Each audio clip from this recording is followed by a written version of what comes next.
Good evening, you are watching My Media Prime Television. This is Prime News live from our studio in Cameroon's economic capital, Douala. My name is Fon Quinta. The news starts now. 3 more soldiers are said to have succumbed to an attack last night perpetrated by elements of the Boko Haram Islamist sect on the Kmer control post in Fotokol, a locality in the Logon and Sharo division in the far north region of Cameroon. The recent attack comes a week after the Defense Minister Joseph Betty Asomo announced a new strategy to repel the terrorists after a walking visit to the far north region. Minister Betty Asomo visited the region following 2 deadly Boko Haram attacks that left at least 13 soldiers dead.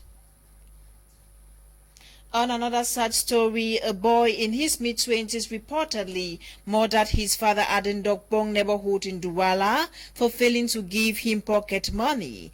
According to sources, the boy, known to be recalcitrant, was not contented with what he received from his father as pocket money. The said incident happened over the weekend in the nation's economic capital.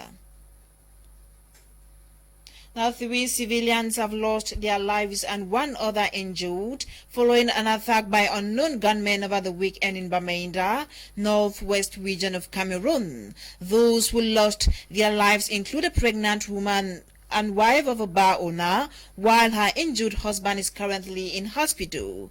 The incident occurred in Maitungkwen, and according to sources, the bar owner was targeted for selling brewery products of a particular company. A pregnant woman and her unborn baby plus 1 other man died on the spot. Now, death has been announced of Christian Penda Ekoka, former ally to prominent political party Maurice Kamto of the CRM political party. He died August 8, 2021 at the Princess Margaret Cancer Center in Toronto, Canada. Audrey Zadza profiled him in the following report. A few hours after the announcement of the death of Cameroonian politician and economist Christian Penda Ekoka, a group of political leaders, civil society organizations throughout the national territory have expressed heartfelt condolences via the social media to the bereaved family. Amongst them is Stand Up for Cameroon of Kabangedit-Wala, Wilfried Ekang of the CRM, and Cameroonian movie director Jean-Pierre Bekolo, inviting Cameroonians to meditate on the death and pray for the peaceful repose of Christian Penda Ekoka. The chairman of the CRM, Professor Maurice Kamto, in an official release, has bowed to the memory of Christian Penda Ekoka, whom he says was a humanist patriot, brilliant economist who worked with him in the fight for the rebirth of Cameroon. Christian Penda Ekoka died on Sunday, August 8, at the Princess Margaret Cancer Center in Toronto, Canada, after battling with pancreatic cancer, according to family sources. Born on March 21, 1952 in Douala, Christian Penda Ekoka was an economist by training. After graduating with honors from Liberman College in Douala, he was selected in 1971 by the Canadian International Development Agency to pursue engineering studies in Canada. Married and father of 3 children, Christian Penda Ekoka created a civil society movement, Act Agi, whose motto is Take Your Destiny at Hand, with the purpose to enable its members fully realize their creativity.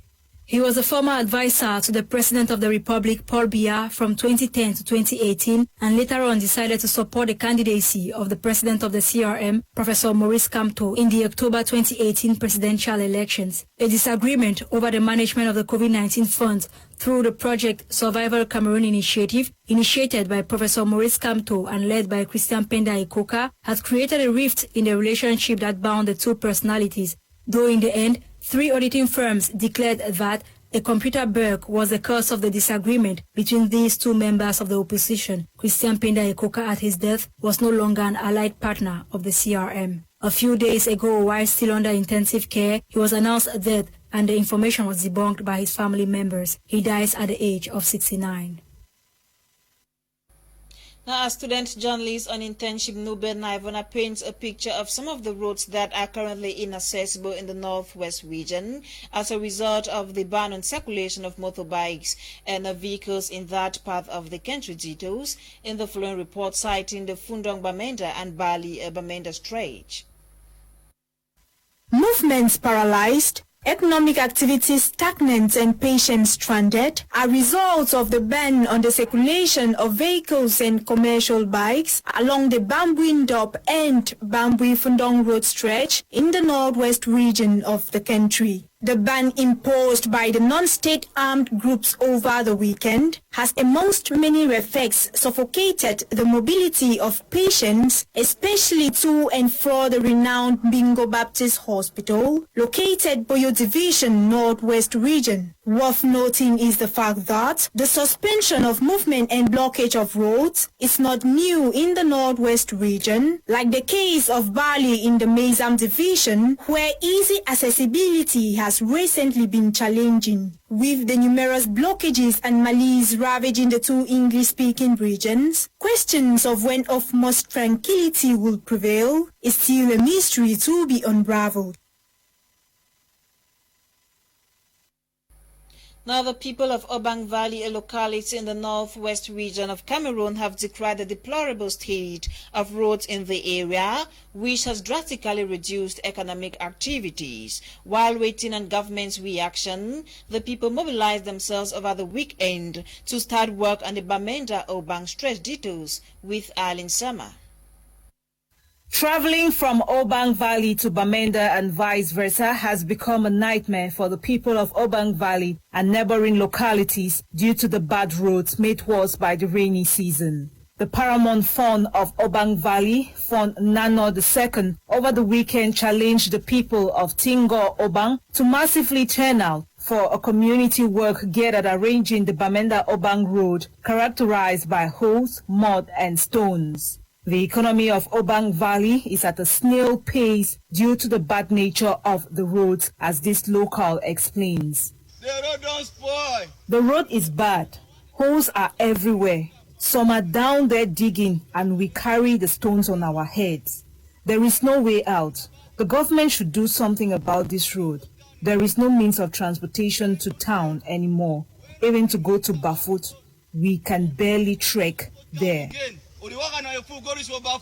The inhabitants of the area are devastated by the deplorable roads and are sending a message to the government with tears in their eyes.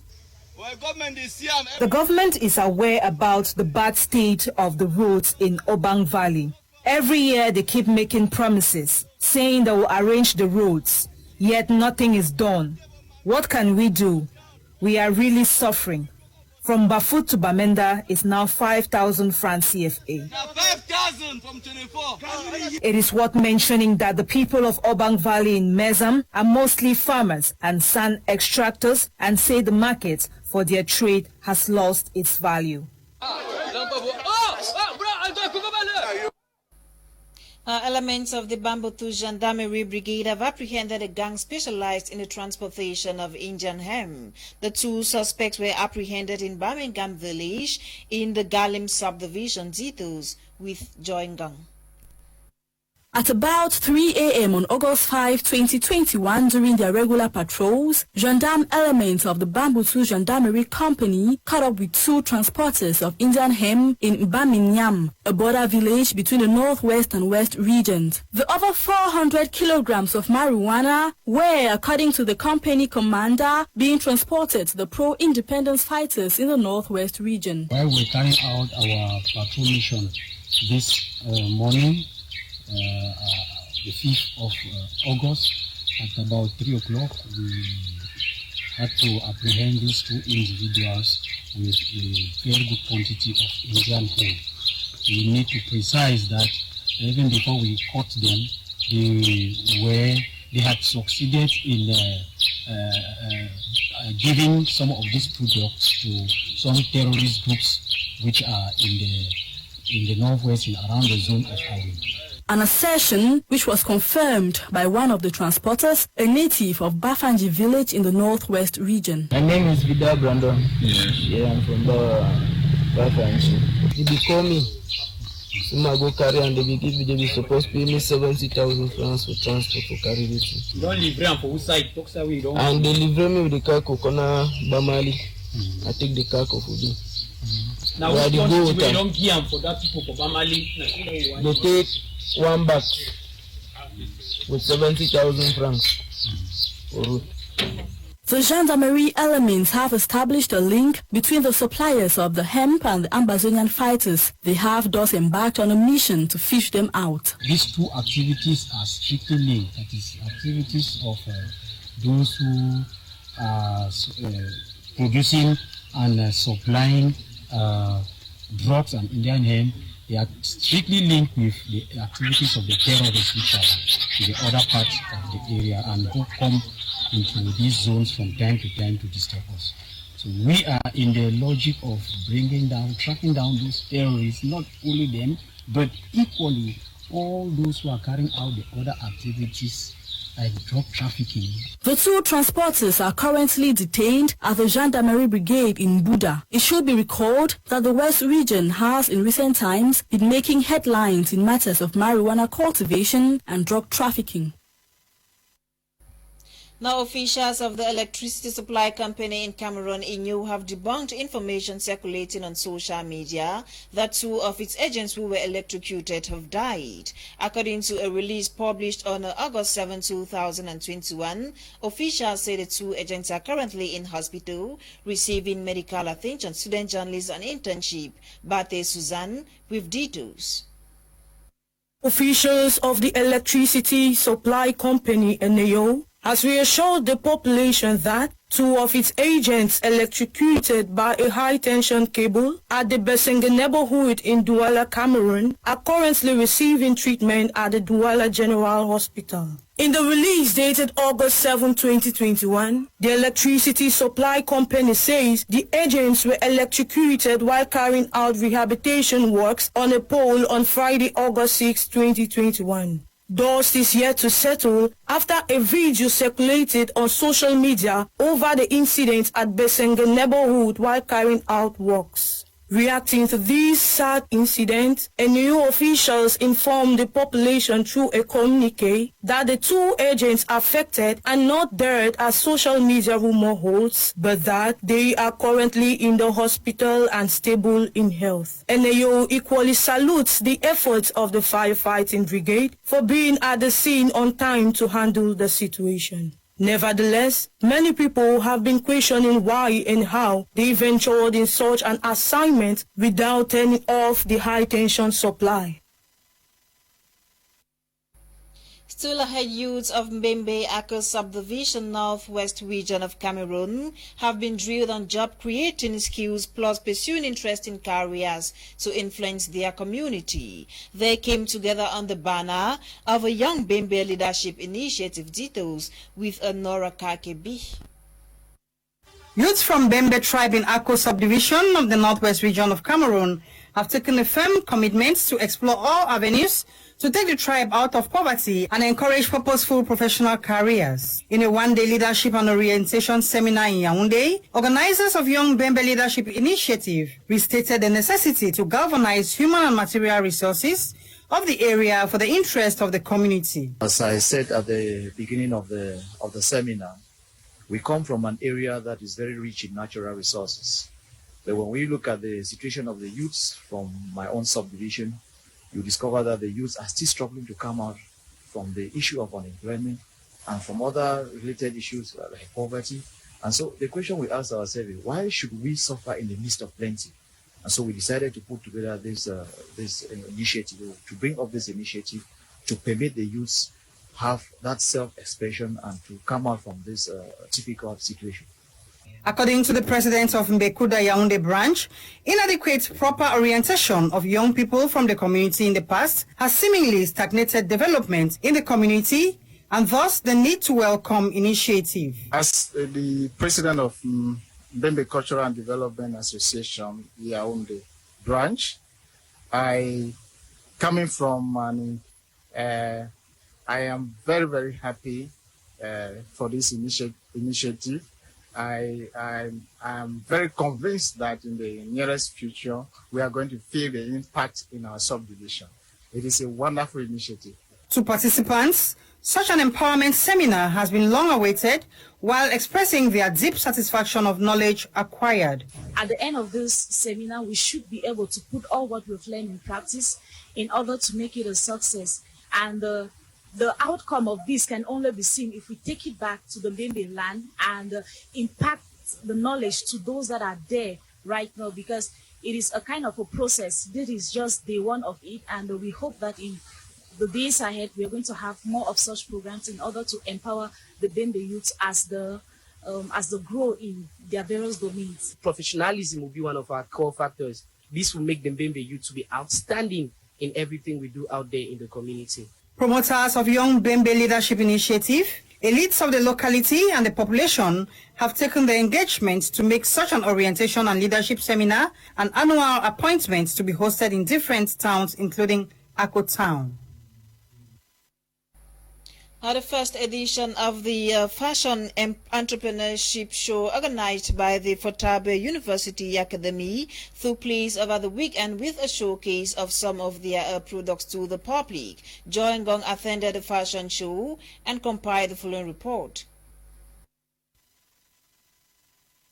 This is the first edition of the Fashion Entrepreneurship Show organized by the Fashion Academy Fotabe University. The show took place last Saturday at the Fengudong Bangé campus. Two outstanding students of the academy in internal decoration and fashion and design respectively showcased their different products to the public. Their display was a fruit of the 10,000 francs challenge launched by the promoter of the university. During second year, we were giving some bound challenge by our founder, Madame Fotabe Emi. The bound challenge was 10,000 francs. With the 10,000 francs, I really produced a lot with it. So the first time our Madame Emi gave us the money, the 10,000 francs, I was like, wow, I've never seen a business where we can start, especially in Cameroon, where we can start a business with 10,000 francs. She said, let us go with the 10,000 francs. And finally, I've made really a lot. In Phonique, we don't look down, we look up. Fotabe University don't change students that will be going backward now. We change so that we go forward. Also to get the ones that are behind, to follow them forward in society, to make the world a better place, especially Africa. Because in Africa, designing the spread of design is low. So we need to encourage our brothers and sisters in Africa to join us in the designing industry. The regional delegate of art and culture for the littoral congratulated the promoter for her efforts towards empowering Cameroonian youth. As a representative of the regional delegate of arts and culture, I would like to congratulate the organizers in making this event a success. You will all agree with me that this is a collaborative effort. Your passion help us all, men and women of culture, to unite. And the energy we create is what allows us as collective goals. Promoting Africa is the foundation on which the project was laid. Marford Designs is one of those who are into the promotion of the African culture. See my media prime teacher, I know that you're obviously from my media prime. So now when you see me in Marford Designs, you know that I'm obviously a Marford designer. Now, when you see a Cameroonian in suits, what do you think that Cameroonian is actually portraying? So wherever you find yourself, whatever you put on, that's what we call the fashion. Then whatever you put on is part of your identity, and whatever you say is going to reflect where you're coming from, and people can truly believe in you. The two young female Cameroonians are now set to grace the public with their know-how, be it in internal decor or fashion and design. Ladies and gentlemen, you're watching Prime News live from Studio 1 of My Media Prime Television, and on our health page, Bokengo, where they looked at the over 170 COVID-19 vaccines on trial worldwide with focus on how effective some of these vaccines are and how they can protect us against the disease. Her report. Across the globe, there exist more vaccines for COVID-19 than there have ever been for any infectious viral disease. Having as aim to achieve immunity as well as stop transmission of the virus, the controversy surrounding the different kind of vaccines such as COVAX, Pfizer, BioNTech, and many more vary. Though these have been taken by billions worldwide, the outcome is not as expected. We are seeing that the ability of individuals who are infected through breakthrough infections, namely vaccinated people, who ultimately get infected, that they are generally without symptoms or minimally symptomatic. However, it is clear that they are capable of transmitting the infection to uninfected individuals. Whole virus, protein subunit, nucleic acid, viral vector are the four main types of existing coronavirus vaccine. And according to the World Health Organization, some vaccines may not be suitable for persons with compromised immune system, especially as the virus keep mutating into different and new variants. The data that they reported indicates that if you look at the level of virus in the nasopharynx of a person who's vaccinated and has a breakthrough infection, and compare that to the level of virus in the nasopharynx of an unvaccinated person who's infected, they're essentially equivalent, which would go along and underscore the fact that vaccinated people who do have a breakthrough infection are clearly capable of transmitting the infection to an uninfected person. Giving reasons why many are yet to be vaccinated, United States Director for the Institute of Allergy and Infectious Disease states, one of the reasons of people not getting vaccinated, namely people who aren't strictly anti-vax, but they just are a little bit uncertain about whether they want to get vaccinated, that when there is full approval, several people, a certain percentage, have said, when the vaccines get the full approval of the FDA, I would feel more comfortable in doing that. It should be borne in mind that a vaccine containing weakened or inactive antigen needs to trigger the body's immune system for it to be responsive. And every individual worldwide has a different immune system that differ from person to person. Bukengo Wadis Health Report concludes today's edition of Prime News. The news was compiled by Faith Tata and produced by Ewane Nolinga Ella. My name is Von Quintas. Prime Hour comes up at 7 p.m. with Kumlona. Stay with us. Good night.